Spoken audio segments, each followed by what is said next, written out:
data pasien, riwayat kesehatan, berat, tinggi, tekanan darah atau dan kawan-kawannya.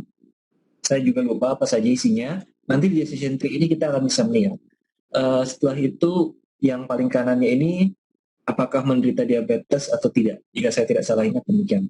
Jumlah datanya ratusan, tapi ini masih belum termasuk big data ya Bapak Ibu sebetulnya. Karena definisi big itu kadang ordernya itu udah ribuan. Ini mungkin hanya simple data masih. Jadi jika Bapak Ibu sekalian memiliki data Excel, bisa dicoba di Save As gitu ya, sebagai CSV. Nanti kalau dibuka via Notepad atau dimasukkan ke Calc ini, seandainya masih ada gitu ya, itu bisa terlihat juga bentuknya akan jadi seperti ini, koma, koma, koma, koma sebagai pembeda kolom, lalu pembeda barisnya ya ganti baris. Nah, nanti jika Bapak Ibu punya data-data serupa, yang ada data apapun di sebelah kirinya, berapapun itu, dan di paling kanannya ada 1010 yang bisa Bapak Ibu beri label sendiri, bebas datanya apa saja, jika punya mau sekedar dicoba gitu ya. Kita coba nih, kita cari patternnya, apakah ada korelasi atau tidak, seperti itu. Itu bisa dicoba dilakukan Bapak Ibu dengan menggunakan entah yang neural method ini atau metode yang akan kita pelajari hari ini. Ada plus minusnya masing-masing metode seperti biasa. Nah, itu juga yang kadang menjadi tantangan. Sebaiknya metode apa yang paling bagus dipelajari? Wah, itu suatu pertanyaan yang sangat sulit dijawab bahkan untuk yang terbiasa menggunakan machine learning dan artificial intelligence itu sendiri. Karena ujung-ujungnya biasanya jawabannya yang jawaban cukup bijak dari para ahli ini tergantung datanya.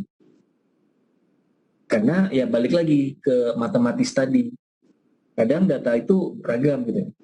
Saking beragamnya, ada yang beragam, ada yang tidak beragam, pendekatannya beda. Ada yang nanti secara matematis gitu, ada yang linear, ada yang non linear. Ada lagi yang ini kita ordernya besar, misalnya seperti itu. Jadi tergantung data, tergantung patternnya, metode yang dipakai juga hasilnya beda-beda. Kira-kira demikian. Nah, mungkin nanti akan ada beberapa ahli gitu yang berpendapat, oh pakai deep learning saja beres. Cuma ya di situ masih banyak perdebatan di kalangan yang jauh di sana lah, yang sudah mengulik sampai mesinnya gitu. Sementara saya dan banyak yang sekedar pemakai itu kita yang penting tahu bagaimana memanfaatkan, bagaimana menggunakannya saja, dan ini jadikan tools, bukan dijadikan solusi utama. Kenapa? Karena pada akhirnya sama halnya dengan berbagai alat medis gitu ya, semua itu juga ujung-ujungnya jadi tools. Karena pengalaman manusia itu masih terlalu sulit untuk digantikan. Jadi sama halnya dengan Bapak Ibu di kelas, pengalaman Bapak Ibu di kelas yang di lapangan langsung itu dalam menghadapi mahasiswa, dalam menghadapi siswa dan orang tua murid atau wali murid itu berharga gitu. Dan terkadang kita sulit untuk menggantikannya dengan mesin atau komputer. Yang bisa kita lakukan, kita menggunakan mesin atau komputer ini untuk otomatisasi pekerjaan kita sehingga kita lebih mudah. Oke, yang berikutnya adalah tentang multi-agent system ini, NetLogo.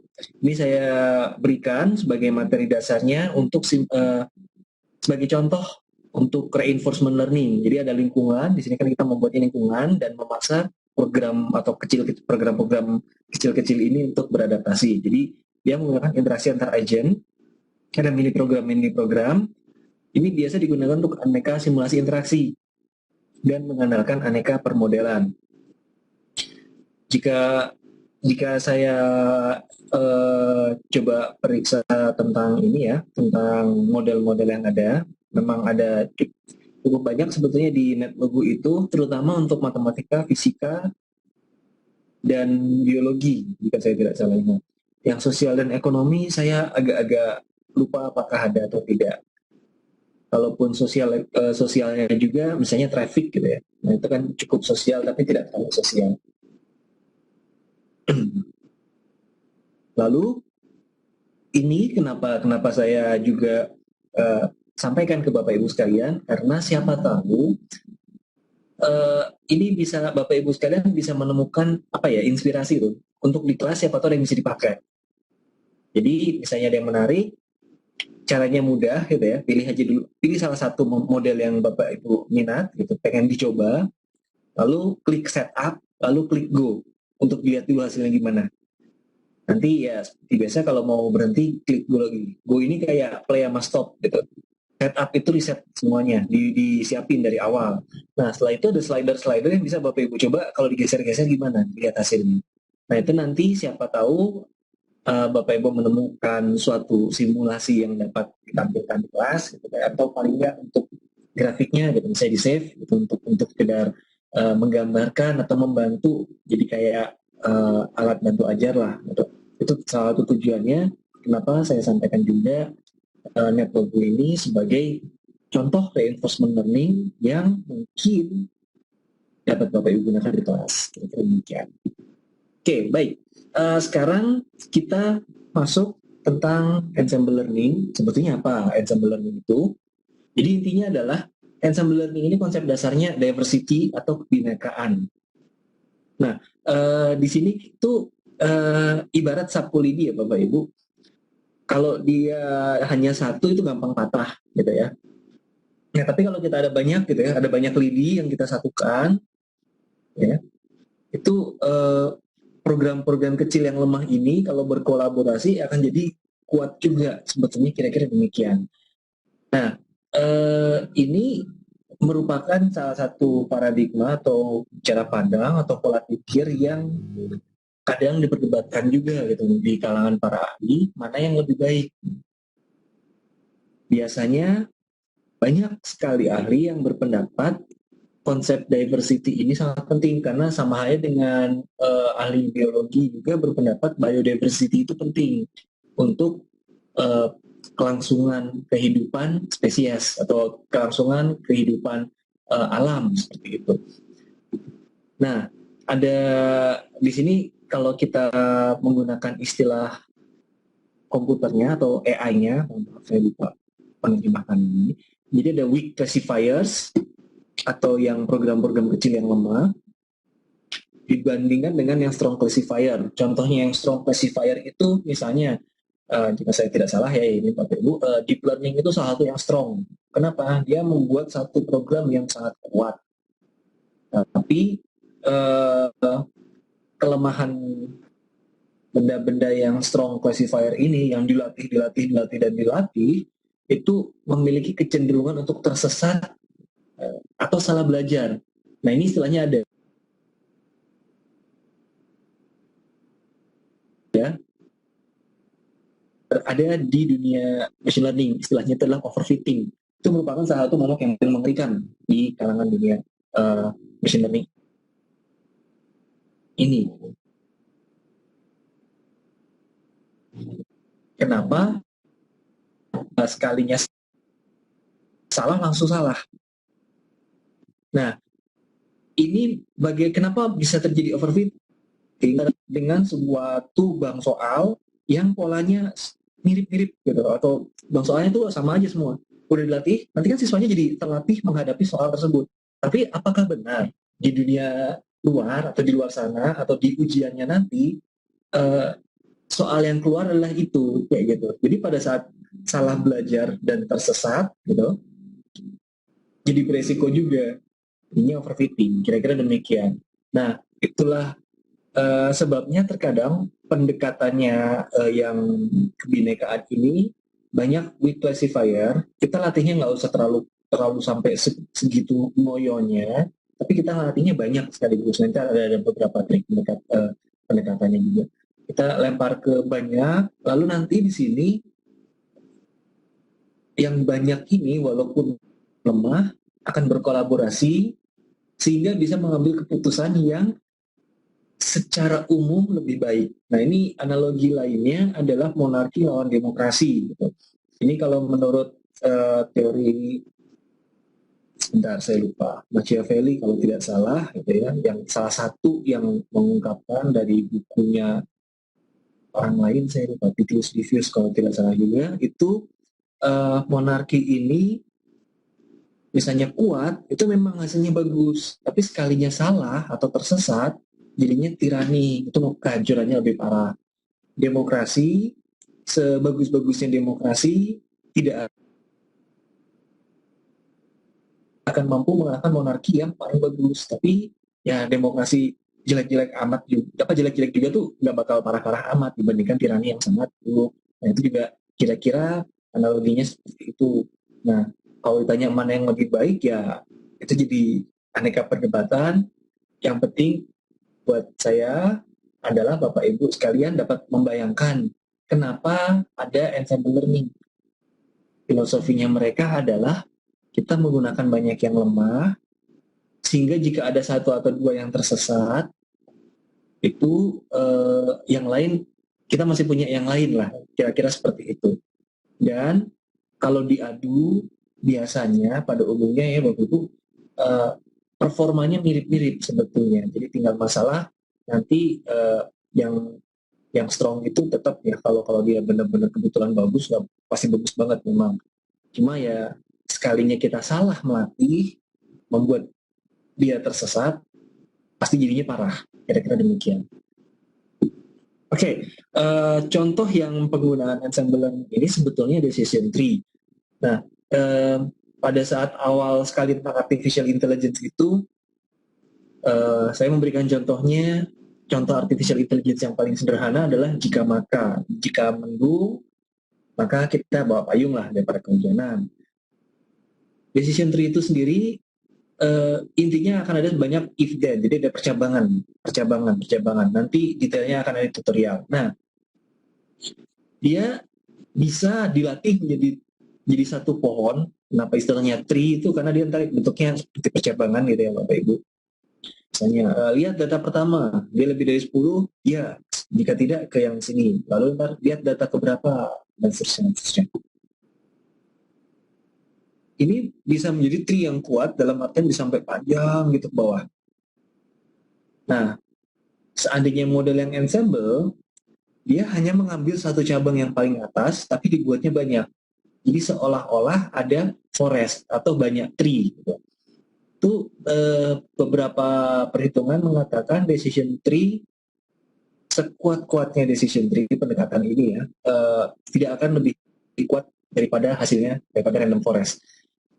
Nah, tapi untuk hari ini kita hanya akan menggunakan yang decision tree saja karena yang random forest takutnya terlalu bermasalah. Nah, untuk pendekatan ensemble ini,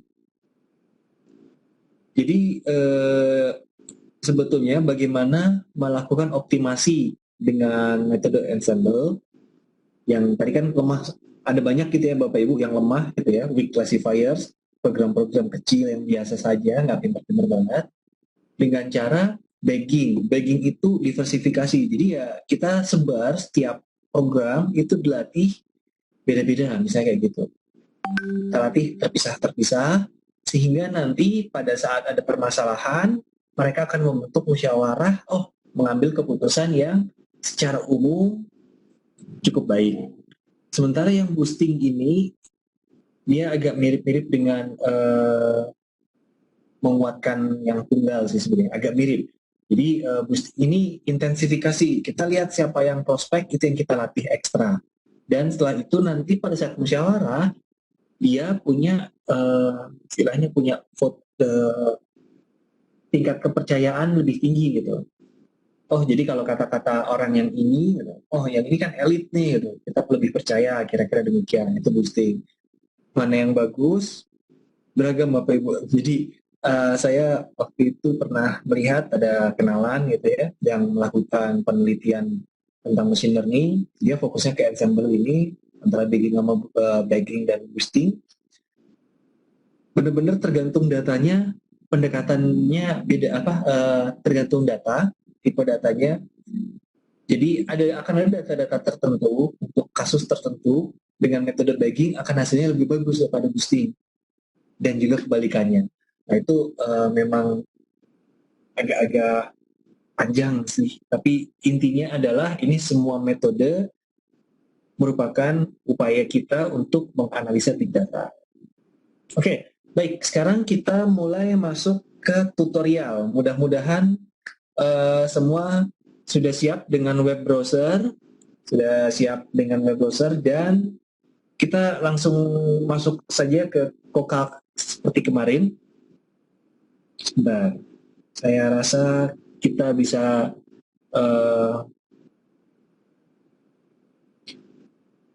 kita lanjutkan di sini dulu saja. Baik, Bapak Ibu sekalian sudah masuk Python-nya yang di Kokak ini, dipersilahkan. Mungkin nanti tampilan awalnya agak berbeda, jadi masuk ke ini ya, run Python now-nya masih sama, tunggu beberapa saatnya masih sama. Tapi jika Bapak Ibu kemarin sudah melakukan yang neural network sampai selesai, tampilan berikutnya agak berbeda.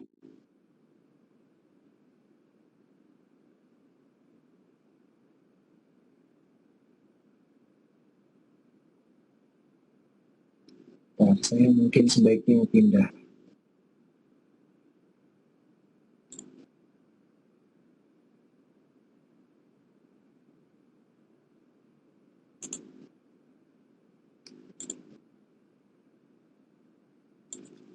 Mari Bapak Ibu, kita coba via yang ini saja.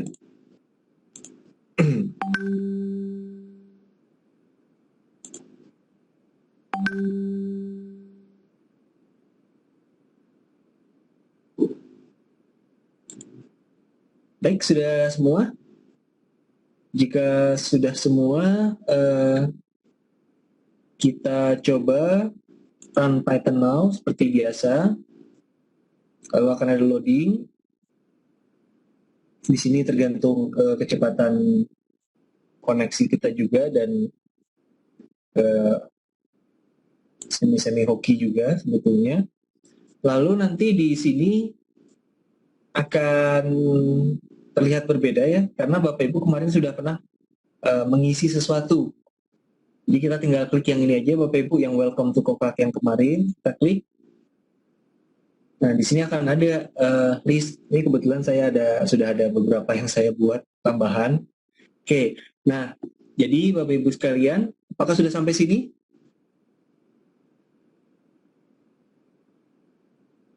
Atau suara saya tidak terdengar? Jangan-jangan?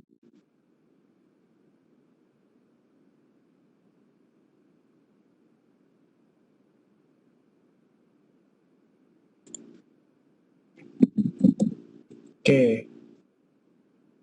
Baik, terima kasih. Sudah. Baik. Saya sempat khawatir suara saya yang tidak kedengaran karena beberapa kali mic saya bermasalah. Oke, baik. Jika demikian, setelah ini masuk, kali ini kita akan membuat program yang baru. Nah, program yang baru ini, cara membuatnya, klik yang new, yang ini. Klik yang new, lalu pilih yang Jupyter Notebook. Kira-kira demikian. Oke, misalnya ini kita klik gitu ya, Jupyter Notebook. Klik. Di sini ada beri nama barunya apa gitu. Kita ambil saja ini belum saya pakai apa ya. Tree decision atau bebas. Bapak Ibu bebas memberi namanya apa saja sebetulnya. Lalu create. Nanti akan ada loading gitu ya. Nah, ini ada kalau sampai masuk sini Bapak Ibu langsung saja pilih yang Python 3 yang paling atas nih, yang quick selection. Intinya ya yang kemarin-kemarin lah gitu, ibarat. Klik. Nah, nanti akan langsung masuk seperti ini. Tampilan yang sudah terbiasa kita lihat dari kemarin. Untuk programnya Bapak Ibu dapat meng-copy paste dari sini. Jadi tadi kita hanya membuat file baru untuk program baru lah kira-kira. Silakan Bapak Ibu dilihat, ini isinya kira-kira ada lebih panjang ya, ada 44 baris karena saya masuk ke sampai apa istilahnya, menampilkan grafiknya. Nah, seperti biasa, langsung saja di copy semua, dimasukkan ke yang sini. Nah ini nanti masalah ini nggak ada masalah, hanya masalah spacebar saja. Ini tidak dihapus, tidak apa-apa Bapak Ibu, harusnya saya hanya ingin merapikan sedikit. Baik, nah nanti jika sudah di paste seperti ini, Bapak Ibu bisa melihat sebetulnya ada kemiripan ya. Pertama, panggil dulu guru-gurunya, tapi kali ini kita tidak pakai keras, kita pakainya scikit-learn yang salah satu pendekatan lain waktu itu ya, library yang lain. Dia mempunyai ini tree, decision tree.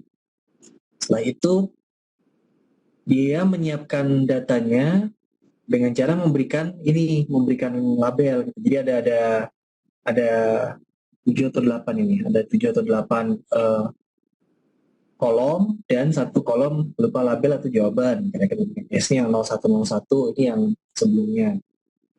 Jadi setelah itu loadnya sama persis gitu. Cuman dia pakai ini sekarang diberi nama kolomnya ada. Setelah itu nama persis disiapkan X itu apa, Y itu apa. Di sini dia bedanya X itu yang kolom-kolom ini, yaitu data yang tadi label, kira-kira demikian.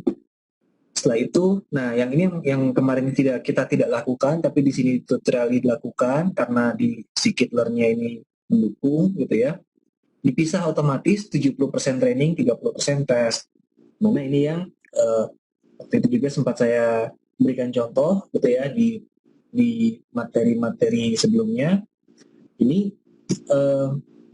kita lakukan agar lebih fair.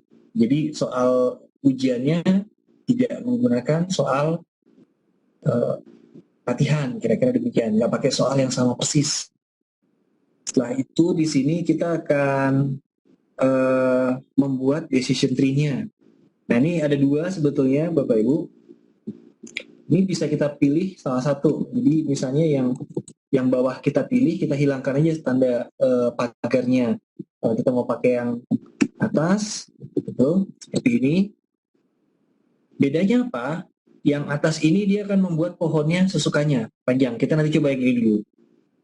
Oke, baik, setelah itu perintah berikutnya dilatih. Nah ini kan sama persis ya sebenarnya kemarin juga pakai fit gitu. Lalu bedanya dia ada pakai istilah prediction untuk membuat jawaban untuk mengecek akurasinya. Nah setelah itu nanti kita tampilkan gambarnya. Yang ini saya juga copy paste tentang bagaimana menampilkan decision tree. Gitu. Jadi sebetulnya ada 2 tutorial atau 3 bahkan saya lupa, tapi saya coba gabungkan agar kita bisa melihat keunggulan dari decision tree dibandingkan yang kemarin neural network. Menurut saya pribadi, kita coba run, mudah-mudahan tidak ada error. Saya agak lupa apakah. Oke, akan terlihat di sini akurasinya hanya 67% karena saya tidak melakukan optimasi, pruning itu kayak dipangkas gitu ya. Cuman ini harusnya belum selesai, masih ada proses yang cukup lama. Bapak Ibu juga jika sudah run bisa lihat. Nah, ini nanti akan terlihat gitu decision tree-nya kira-kira seperti ini. Ini tidak terlalu terbaca ya Bapak Ibu. Sayang sekali tidak terlalu terbaca karena ukurannya tadi terbatas 25,20. Saya belum coba jika ini dibesarkan seperti apa. Nah, tapi lebih kurangnya ini bentukannya.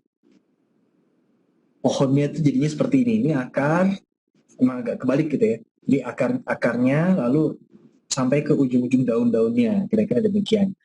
Nah ini decision tree ini adalah sekumpulan pertanyaan. Apakah sesuatu biasanya kurang dari atau lebih dari, jika ya ke sini, jika tidak ke sana. Lalu nanti jawaban ini kan ada 0 dan 1 ya Bapak Ibu. Semakin warnanya gelap warna merah atau oranye ini, berarti dia 0 gitu kalau saya tidak salah. Kalau yang warnanya biru itu jadinya 1. Nah, jadi karena percabangan ini akhirnya bisa didapatkan jawaban. Nah, tapi ternyata ini adalah bentuk ketika terlalu banyak cabang, malah terjadinya tadi overfitting. Dia bagus untuk jawaban-jawaban tertentu, tapi jadinya kadang masalah. Gitu. Oleh karena itu, beberapa bentuk optimasinya malah kalau kita pangkas. Kita kembali ke code-nya yang ini, kita tambahkan tanda pagar di yang atas, lalu ini kita matikan tanda pagarnya. Itu aja cara nyalain matiin. Nah, di sini juga ada max depth. Ini adalah mau sedalam apa pohonnya, kira-kira demikian. Kita pasang sementara 3 dulu Bapak Ibu, lalu kita coba jalankan lagi. Akurasinya langsung menaik pesat ya, meningkat pesat, 77%. Nah, di sini ini jadi lebih terbaca menurut saya. Jadi pertama kita akan langsung lihat yang bagian bawah nggak usah terlalu dilihat sebetulnya, yang penting atasnya aja nih. Glukos, apakah kadar glukosnya kurang dari sekian? Jika ya, cek yang ini, jika tidak, kemari. Kira-kira demikian, dan seterusnya. Jadi setelah periksa itu, lihat lagi, apakah ininya begini? Jika ya, jika tidak.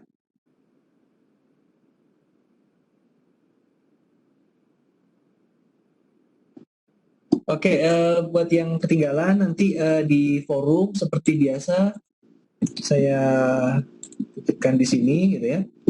Sudah ada tutorialnya juga, jadi Bapak Ibu bisa mencoba di lain waktu juga. Sekarang mudah-mudahan tidak terlalu ada masalah. Oke, jadi ini Bapak Ibu bisa melihat gitu ya, eh, percabangannya gitu kira-kira. Dan dari sini kita bisa melihat pengambilan keputusannya bagaimana. Kira-kira demikian. Nah, ini adalah keunggulan dari decision tree. Kembali lagi, ini ada plus minusnya. Akurasinya biasanya mirip-mirip ya Bapak Ibu sebetulnya. Dimana ketika kita bahas real data itu memang kisarannya 70-80%. Jarang yang dapat mencapai 90%. Ketika kita bahas real data atau yang dari lapangan langsung. Karena biasanya akan ada noise, ada banyak faktor yang belum kita pahami atau belum kita tangkap, apakah sudah mencakup seluruhnya atau belum variabel. Kira-kira demikian Bapak Ibu. Jadi bagaimana, apakah ada lagi yang sudah berhasil sampai dapat ininya, tree-nya ini? Ini misalnya saya ganti ya di sini, max depth-nya jadi 2, lalu kita play, kita run gitu. Ya, jadi hanya sampaikan ini istilahnya akar gitu ya, root 0, 1, 2. Jadi cuma hanya 2. Lalu jika max depth-nya 4,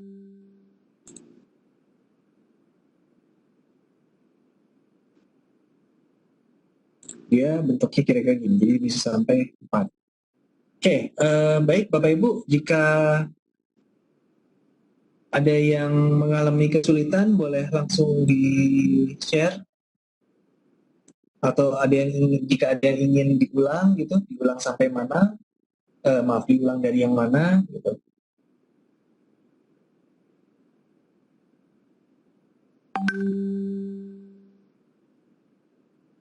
Mungkin di sini yang patut dicatat adalah decision tree memiliki bagian ini di mana kita memberikan nama per kolom gitu ya. Jadi kolom pertama apakah pernah hamil atau tidak.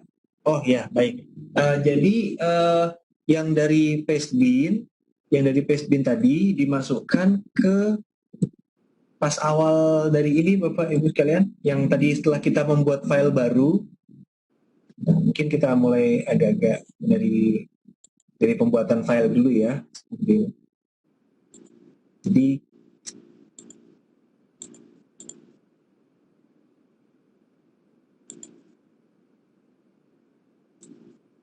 iya, buat file baru Bapak Ibu. Jadi yang di paling kiri ini, sayang sekali tidak terlalu ini. Saya sambil hapus-hapus yang lama dulu, biar agak.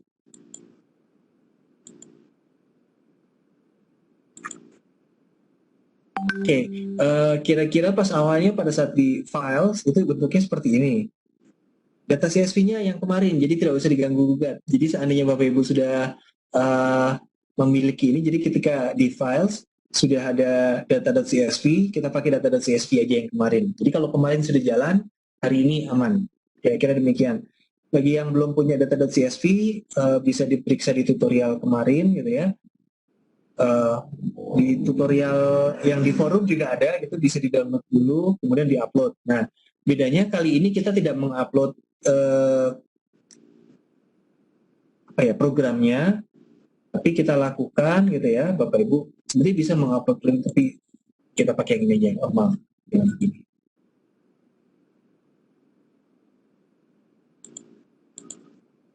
Jadi kita new-nya yang kanan yang ada langsung ke bawah, langsung Jupyter Notebook. Ini membuat file baru ya Bapak Ibu sekalian. Jadi sekali lagi dari files kita ke ini Jupyter Notebook. Klik. Di sini kita beri nama file. Misalnya tree gitu aja. Tree create. Klik. Tunggu beberapa saat. Nah,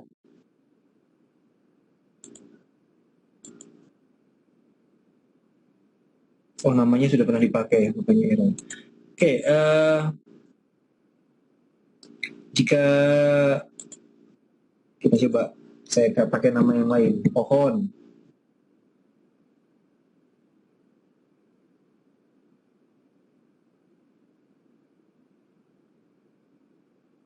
Oke, jadi kita create.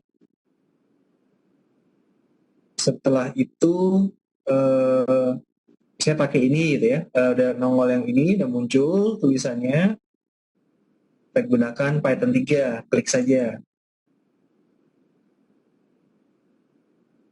Nah, setelah itu nanti akan muncul ini, pohon ya, paste-nya di sini, langsung.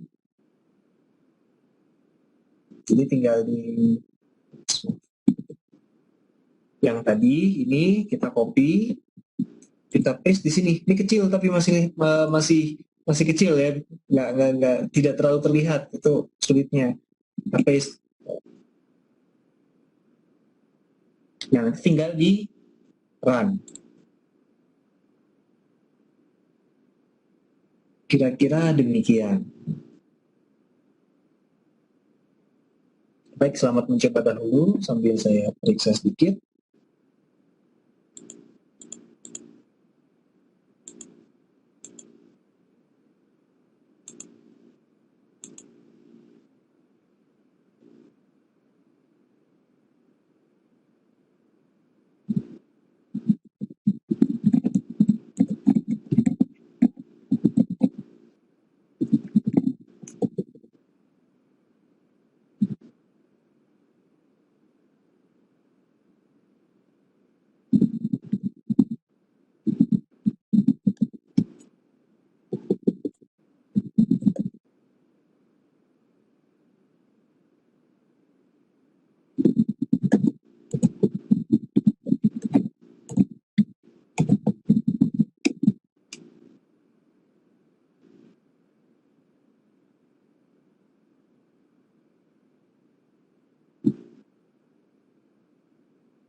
Oh, sudah bisa, baik.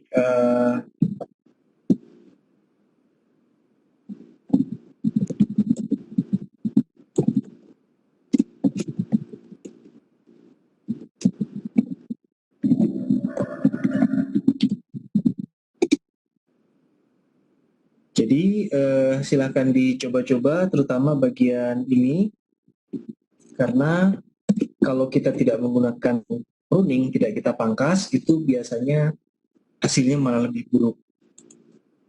Dan ini juga yang membuat tadi ya decision tree, jika mode assemble itu dia hanya sampai satu decision, tapi ada banyak. Jadi kalau ini kan ke bawah ke bawah ke bawah gitu ya.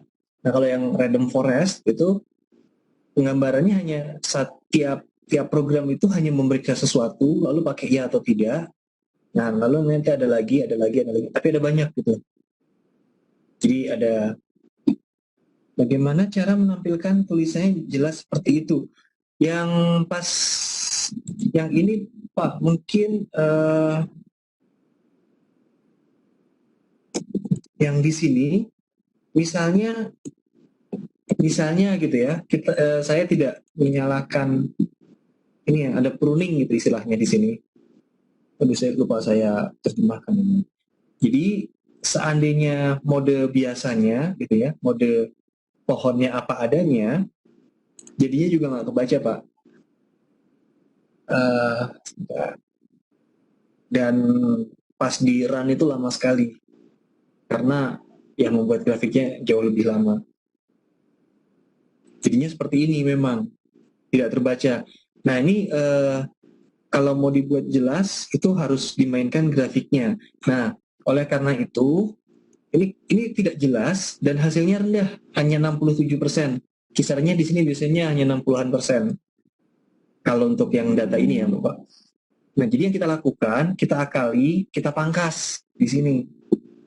Yang bagian ini kita kasih tanda pagar, di yang bagian bawahnya kita hilangkan tanda pagarnya dengan ada max depth-nya 3, kira-kira demikian. Lalu kita coba jalankan lagi. Di sini tidak memakan waktu lama, akurasinya juga tinggi, relatif lebih tinggi dibandingkan tadi, dan jadi mudah dipelajari gitu. Jadi misalnya di sini jika glukosnya rendah, kemungkinan besarnya memang ya diabetes gitu misalnya. Lalu dia akan bandingkan lagi BMI-nya bagaimana, lalu dicek lagi glukosanya gimana gitu. Nanti seandainya glukosanya tinggi, BMI-nya tinggi, dan ya pasti diabetes kira-kira demikian kalau saya baca dari grafik ini ya Bapak Ibu sekalian. Ini berdasar data sekali lagi dan berdasar decision tree yang dibuat oleh komputer. Oke, nah keunggulannya menurut saya pribadi, sekali lagi, ini lebih mudah dibacanya. Kelemahannya ya akan ada banyak ya Bapak Ibu. Pertama kita harus memahami ini harus kita namain satu-satu.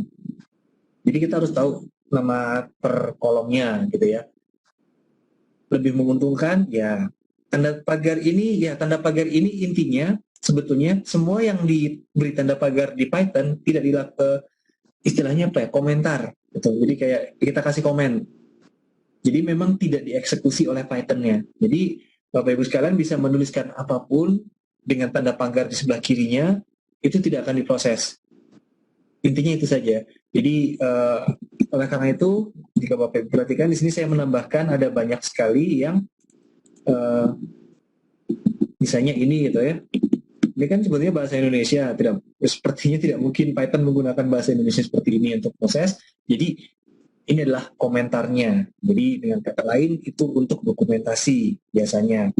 Nah, selain untuk dokumentasi, ini adalah cara curang programmer. Misalnya gitu ya, oh ini di on off nih, ya udah kita matikan dengan kasih komen gitu istilahnya, kasih tanda pagar. Ini khusus untuk bahasa Python. Untuk bahasa pemrograman yang lain, mengkomennya ini menggunakan simbol yang lain. Misalnya C itu C++ atau C# juga itu pakai double slash. Jadi yang begini gitu. Baik, mudah-mudahan bermanfaat. Jadi model ini sebetulnya menurut saya pribadi mungkin akan lebih bermanfaat bagi Bapak Ibu yang mau mencoba melakukan analisa terhadap suatu data. Mengapa? Karena di sini yang seandainya pruningnya dinyalakan ya Bapak Ibu, pakai yang ini saja dan nanti tinggal di adjust nih nama-nama datanya, nama labelnya di sini apa saja gitu ya. Bapak Ibu sudah bisa dapat memasukkan ke komputer lalu dapat menurut komputer gitu, bagaimana cara menilainya gitu. Jadi misalnya kita ada data baru yang langsung kita lihat pertama misalnya ini glukosanya apakah kurang dari, gitu. Jika kurang dari, jika ya, kiri, jika tidak ke kanan. Kalau saya tidak salah ingat, ini ya itu ke kiri, tidak itu ke kanan, dan seterusnya. Jadi nanti setelah udah sampai yang paling bawah, kira-kira, oh dapat jawabannya yang cukup tinggi lah kemungkinan. Kira-kira demikian jawaban saya. Baik, sambil saya lihat dulu apakah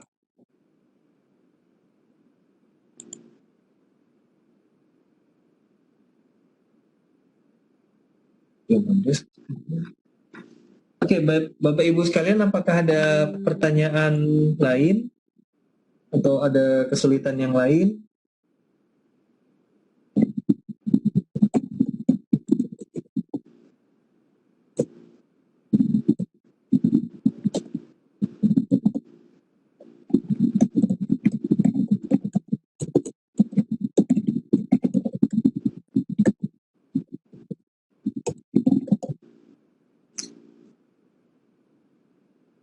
Fungsi maxdepth itu untuk membuat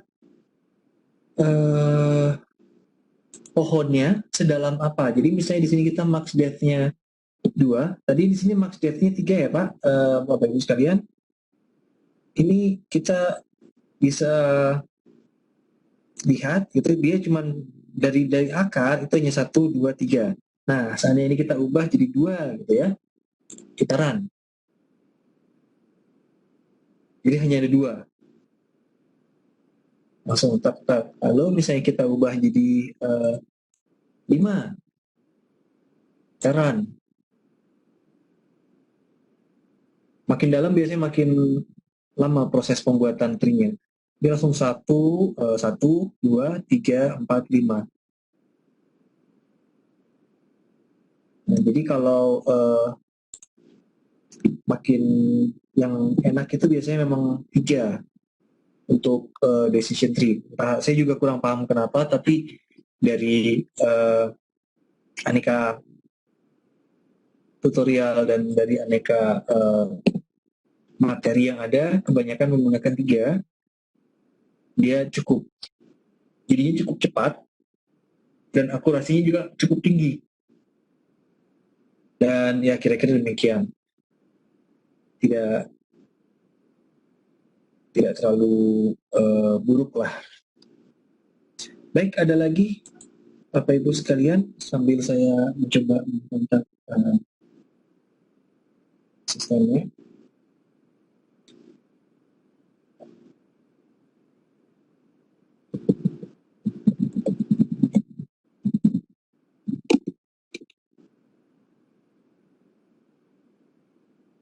Oke, silakan dicoba-coba Bapak Ibu, terutama misal mau mencoba ini ganti-ganti namanya yang pregnant, insulin, BMI, itu bisa juga.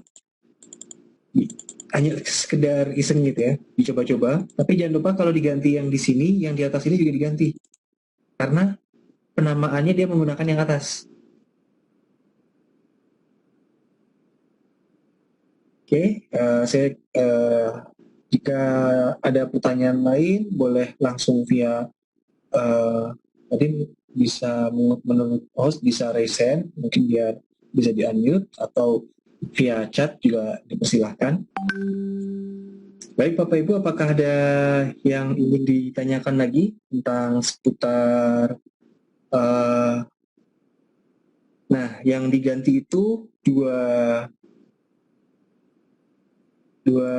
tempat langsung, misalnya ini itu ya, misalnya kita mau ganti nama di sini. Oke, kita coba saja ya Bapak sekalian, Bapak Ibu sekalian. Misalnya tadi yang ada di bawah itu kan glukosa ya, glucose. Di sini kita ganti nama dari glukos misalnya apa ya, kalau bahasa Indonesia-nya? Kadar gula gitu ya, bisa. Yang ini juga harus ganti gula. Nah, ini juga baru mencoba, mari kita coba, kita run gitu ya. Biasanya kalau ada error, nah sekarang jadi terlihatnya di sini itu gula gitu, bukan glukos lagi. Nah, ini yang bisa kita coba ubah lagi, misalnya age, ada umur ya. Jadi tadi kenapa? Karena dia melabelkan, memberi nama pada kolom itu age. Nah, ini kita bisa ganti, kita ganti namanya jadi umur, lalu di sini juga jadi umur. di dua tempat sekaligus yang sama ini. Kita run, sehingga jadi ke dalam bahasa Indonesia ada umur, kira-kira demikian. Nah, ini gunanya apa? Seandainya Bapak Ibu punya data yang lain, gitu ya, data apapun itu, jumlah kolom berapapun itu, nanti Bapak Ibu bisa tinggal berikan, gitu ya, di sini. Pokoknya yang kolom-kolom yang berupa input, Bapak Ibu beri nama saja, sesuai, gitu ya. Setelah itu di sebelah sininya adalah label, gitu. Nah, setelah itu yang di bawah juga sama. Oke, yang bawah juga sama, mirip-mirip, dibuat mirip. Jadi di sini kan sebenarnya frekuensi ada, gula ada, insulin, body mass index, sel BP itu apa, skin di sini saya juga tidak paham apa, tapi sebenarnya di sini skinnya nggak masuk ya. Oke, mari kita coba kalau ditambah skin. Apakah akan error? Saya juga tidak tahu. Baik, ternyata tidak error, jadi bisa kita masukkan juga. Yang penting adalah masing-masing masuk. Case sensitif bahasanya, seingat saya iya case sensitif. Karena dasarnya C, gitu ya. Jadi untuk menguji apakah case sensitif atau tidak, mari kita coba di sini. Kemungkinan akan. Oh, sepertinya untuk beberapa variabel tidak case sensitif.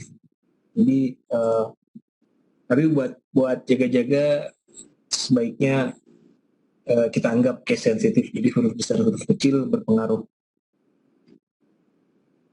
Karena saya pribadi juga sebetulnya untuk bahasa Python masih menggunakan ini browsing di internet gitu.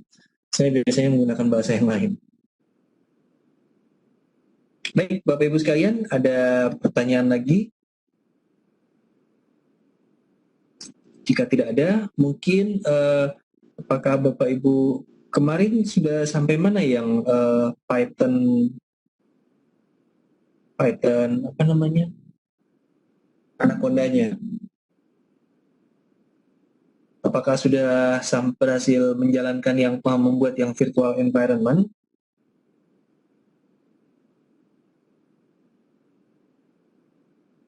Nah, kalau jika sudah install environment,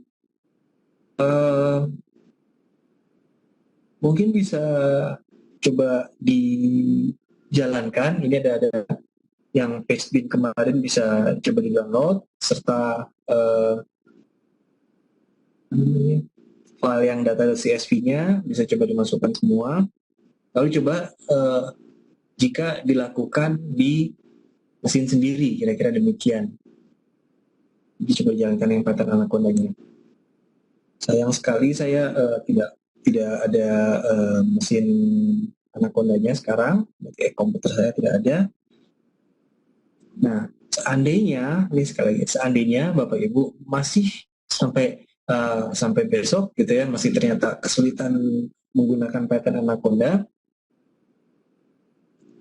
tapi ingin mencoba explore tentang machine learning gitu ya, mudah-mudahan Cocalc yang ini membantu sebagai alternatif dan mudah-mudahan tidak dihapus. Nah, seandainya Bapak Ibu ingin mendalami lebih dalam atau paling nggak sekedar agar tidak dihapus mena-mena oleh pihak Cocalc, mungkin bisa coba sign up. Tapi sekali lagi, disclaimer, saya belum mencoba sign up, jadi tidak tahu apakah nanti ada biaya terselubung atau apakah harus memberikan data apa saja. Gitu. Saya juga tidak ada jaminan. Nah, karena sepertinya asisten Mitra masih ada urusan lain, kita akan masuk ke yang hari ini sudah berhasil dilakukan semua Bapak Ibu. Jadi saya lihat dulu. Alhamdulillah sudah. Oke.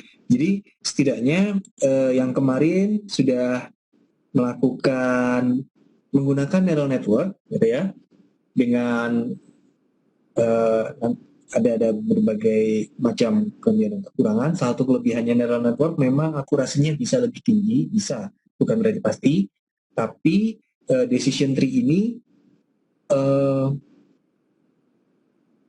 punya keunggulan yang lain, dapat bentukan seperti ini yang lebih dapat di apa ya istilahnya, digunakan lah mudah-mudahan oleh Bapak Ibu sekalian. Baik, untuk panggil library kita bisa downloadkan scriptnya. Nah, jadi ini untuk panggil library yang ini, misal ya, yang ini gitu ya, di yang pohon, lalu yang kemarin itu kita manggilnya yang ini gitu. Dua ini dapat dipanggil karena kokap itu sudah menyiapkan environment virtual environment yang mendukung library-library ini sebetulnya. Jadi jika Bapak Ibu menggunakan Anaconda, menyiapkan virtual environment-nya sudah termasuk dengan aneka library-nya, biasanya nanti tinggal pasang ini langsung kepanggil, kira-kira demikian. Jadi yang penting adalah virtual environment-nya itu sudah terisi apa saja.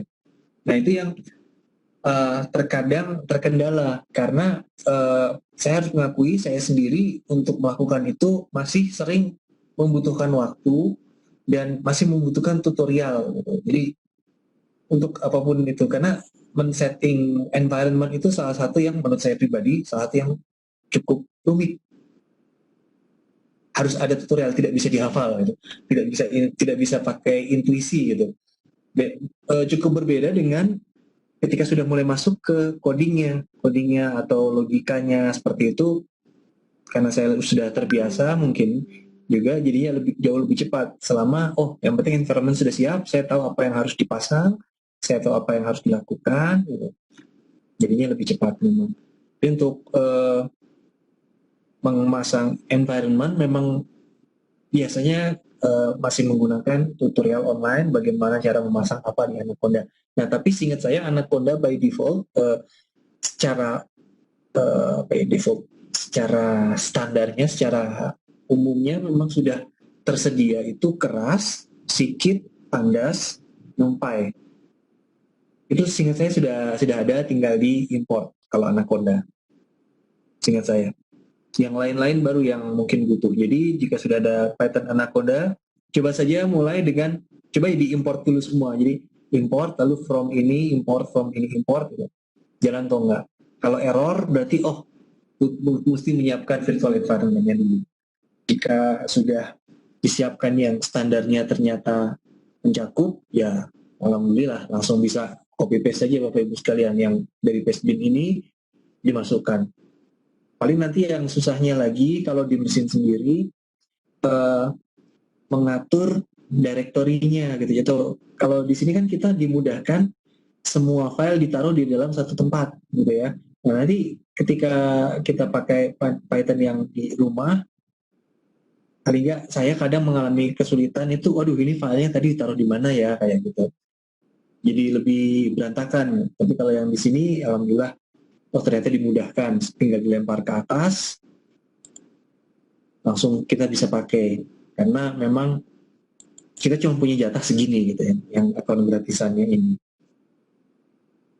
Baik, jika tidak ada lagi, karena kita masih ada waktu dan sepertinya hasilnya masih agak terkendala, mungkin untuk tutorial detailnya akan dilakukan besok, dia agak-agak kita switch. Hari ini kita akan bahas lebih jauh, tapi mohon maaf saya belum menyiapkan slide presentasinya, tentang sebetulnya kendala atau tantangan dari machine learning atau artificial intelligence itu apa. Jadi karena ini kita lebih banyak ngobrol gitu ya, terpaksa. Jadi begini Pak, Bapak Ibu sekalian.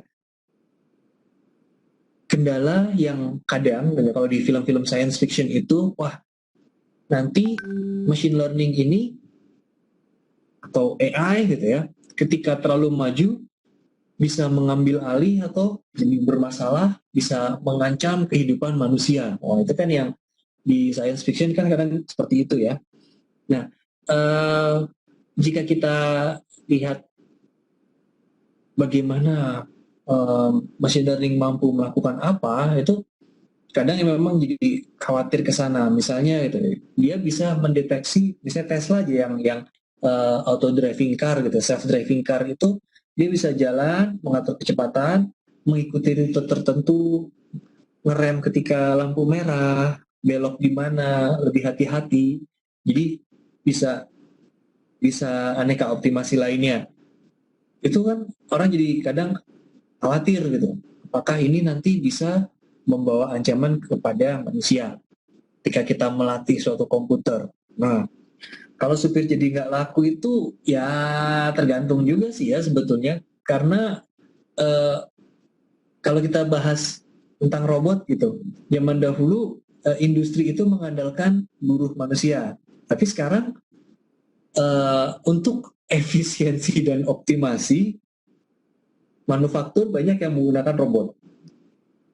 Seperti itu. Jadi kan dari sudut pandang itu saja sebetulnya robot, AI dan machine learning dan otomatisasi itu sudah mulai kalau dibilang mengambil padang pekerjaan manusia dan menimbulkan masalah, ya di situ sudah di beberapa titik. Nah, tapi yang di sini yang ingin saya point out salah satu adalah hal yang lain, yaitu apakah artificial intelligence ini bisa sedemikian bagusnya sampai menggantikan manusia sepenuhnya. Kira-kira demikian. Nah, beberapa ahli ya, atau peneliti, beberapa peneliti yang berkecimpung di dunia ini, jawabannya sebenarnya sederhana. Ada alasan kenapa jawabannya demikian. Jawabannya itu lebih kurangnya AI, robot, machine learning itu sangat bagus untuk mengoptimasi pekerjaan yang kita berikan. Tapi gitu ya, masalah dari mereka itu bukan apa ya, bukan mereka tidak akan menjadi ancaman karena mereka jadi self aware atau apa. Ancaman dari mereka malah ketika mereka menerjemahkan perintah kita saking bagusnya sehingga mereka gagal menangkap maksud kita. Jadi kayak kita ngasih perintah ke robot, kemudian robot itu melakukan optimasi, tapi kita sendiri sebetulnya nggak sadar bahwa loh dengan kata-kata perintah itu robotnya jadi tersesat gitu.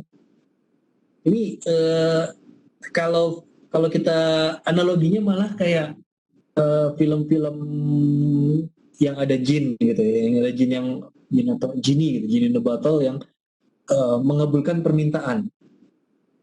Dia akan mengabulkan permintaan, tapi kadang permintaan itu bukanlah sesuatu yang kita bayangkan gitu. Misalnya, saya ingin menjadi orang paling kaya sedunia. Wah, dalam bayangan kita, bahwa kita dapat uang paling banyak atau kita yang langsung dapat uang berlebihan gitu kan dibandingkan saat ini. Tapi yang terjadi, yang dilakukan gitu ya, sama jin yang twisted ini, semua manusia yang lain dibikin miskin. Secara logika itu benar, nggak salah. Tapi apakah itu yang kita inginkan? Tidak. Nah itulah yang jadi masalah dengan machine learning AI atau robot. Karena kadang manusia sendiri kan, manusia antar manusia saja komunikasi dikit-dikit salah paham, dikit-dikit keliru, dikit-dikit misunderstanding. Kalau tidak ada konfirmasi, tidak ada klarifikasi.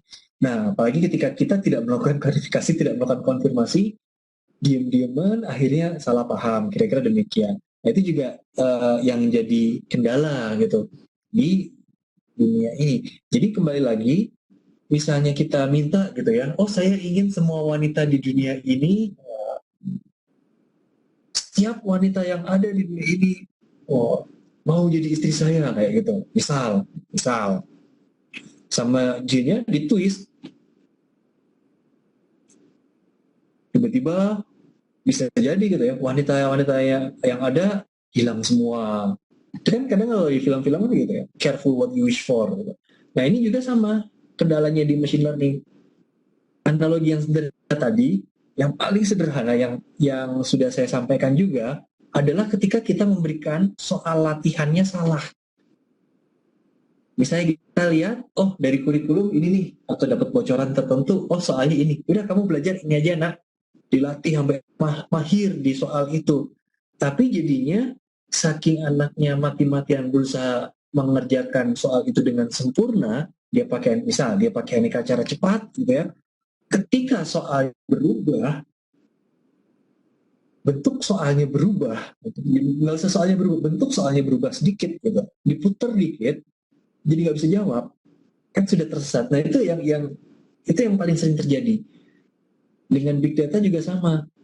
Apalagi ketika kita menghadapi big data, bagi Bapak Ibu sekalian yang sepertinya juga dapat materi big data sedikit banyak, big data itu akan banyak berupa noise, gangguan. Entah kegeser-geser, entah sinyalnya nggak bagus, atau ada data yang hilang, data yang nggak lengkap, itu sering sekali kalau kita bahas hardware ya. Waktu itu bahkan yang paling bagus sekali pun sepertinya 20-50% itu data bermasalah. Dan di situ adalah yaitu kita harus hadapi. Ketika kita bahas komputer gitu, komunikasi komputer sendiri akan ada gitu bit rate yang error, dan itu cuman di dalam komputer sendiri sudah ada bagaimana menghadapi error tersebut. Sudah ada secara hardware gitu. Nah ini sama, kalau kita langsung ambil dari big data, tidak kita lakukan data cleansing dulu, yang terjadi komputer malah belajar mengandalkan data yang salah, sehingga dia akan mengambil keputusan yang keliru. Kira-kira demikian. Nah ini sebagai apa ya, penutup untuk materi secara umum. Besok dengan saya kita akan membahas sedikit banyak gitu ya tentang lebih ke arah apa ya istilahnya ya. Mungkin Bapak Ibu sekalian yang terutama yang mengajar matematika atau hubungan dengan matematika sudah pernah ini, tapi saya sangat amat concern jika kita mau belajar tentang machine learning, big data, data mining, tapi kita dan data science, tapi kita tidak mempelajari hal ini, yaitu bagaimana berbohong dengan statistika. Jadi sisi gelap statistika atau sisi gelap matematika gitu.